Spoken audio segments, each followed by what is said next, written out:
सामान्यांच्या न्याय हक्कासाठी पाहत रहा फक्त दखनी स्वराज्य।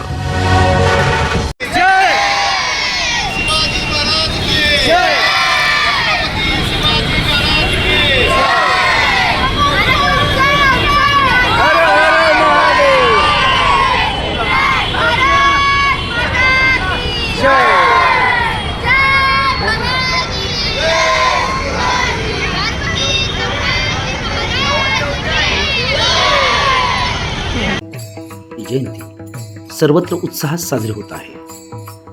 पैठण या ठिकाणी सार्वजनिक शिवजयंती उत्सवाच्या वतीनं लहान मुलांच्या स्पर्धा आयोजित करण्यात आल्या होत्या।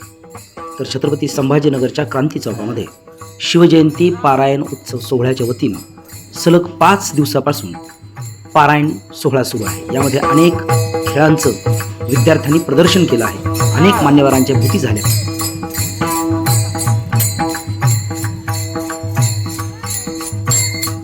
स्कूल पैठण आज मी ज्या विषयावर बोलणार आहे तो विषय केवळ इतिहासाचा धडा नाही, तर तो आहे मराठी अस्मितेचा श्वास, स्वराज्यातील दुर्ग म्हणजेच गडकिल्ले।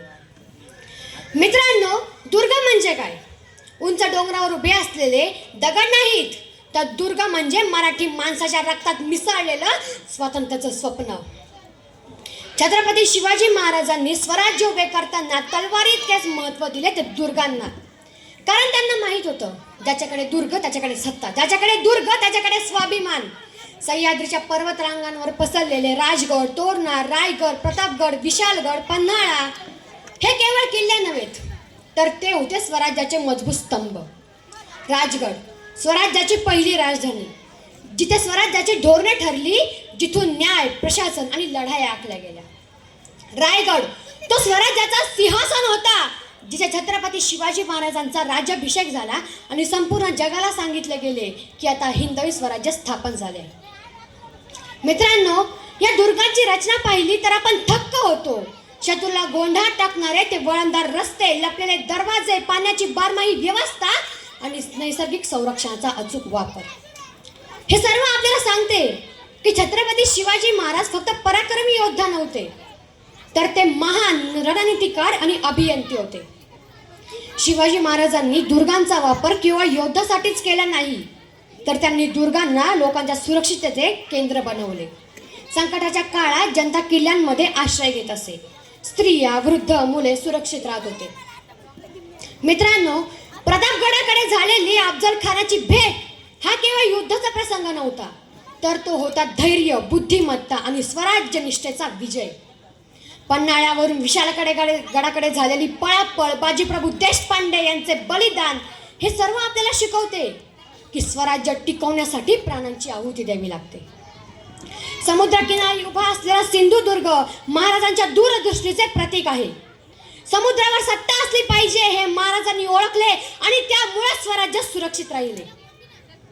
मित्रांनो, हे दुर्ग आपल्याला काय शिकवतात? तर पहिलं म्हणजे संकटातही हार न मानायला, दुसरं कमी साधनातून मोठी लढाई जिंकायला, तिसरं एकट्याची ताकद ओळखायला आणि सर्वात महत्त्वाचं म्हणजे स्वाभिमान जपायला। आज जरी हे किल्ले भग्नावस्थेत असले तरी त्यांच्या प्रत्येक दगडात इतिहास जिवंत आहे।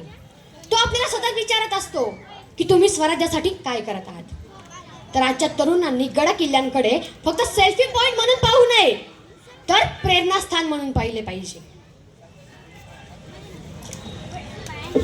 आज जर आपण या किल्ल्यांचे जतन केले तर आपण इतिहास जपतो, आणि जर दुर्लक्ष केले तर आपली ओळख हरवतो।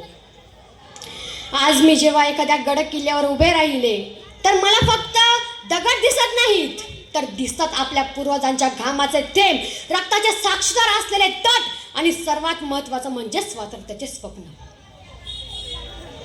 छत्रपती शिवाजी महाराजांनी याच गड किल्ल्यावर उभं राहून हिंदवी स्वराज्य घडवलं। त्या प्रत्येक दगडात आपल्या मावळ्यांचा त्याग आणि आईच्या डोळ्यातील अश्रू सामावलेले आहेत। पण आता तेच गड किल्ले शांत उभे आहेत।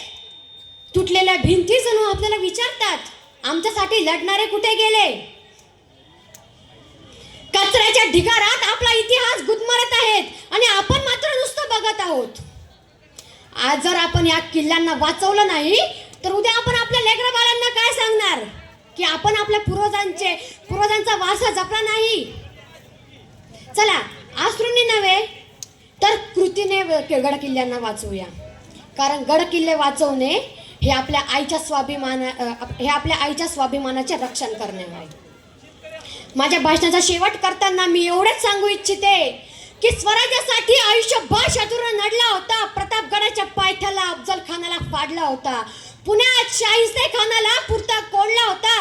पुरंदरच्या पायथ्याला मिर्जाशी चातुर्याने लढला होता. आग्र्याला जाऊन खुद्द औरंगजेबाला भिडला होता. महाराष्ट्राच्या या मातीत युग पुरुष शिवबा राजा घडला होता. आणि जोपर्यंत सह्याद्री उभा आहे तोपर्यंत शिवरायांचे विचार जिवंत आहेत. आणि जोपर्यंत दुर्गे उभे आहेत तोपर्यंत स्वराज्याची ज्योत कधी विझणार नाही. बोला छत्रपती शिवाजी महाराज की. अरे त्या सह्याद्रीच्या कानाकोपऱ्यापर्यंत आवाज गेला पाहिजे. बोला छत्रपती शिवाजी महाराज की. छत्रपती संभाजी महाराज की. जय जिजाऊ, जय जिजाऊ, जय जाऊ, जय शिवराज, जय छत्रपती. सामान्यांच्या न्याय हक्कासाठी पाहत रहा फक्त दखनी स्वराज्य.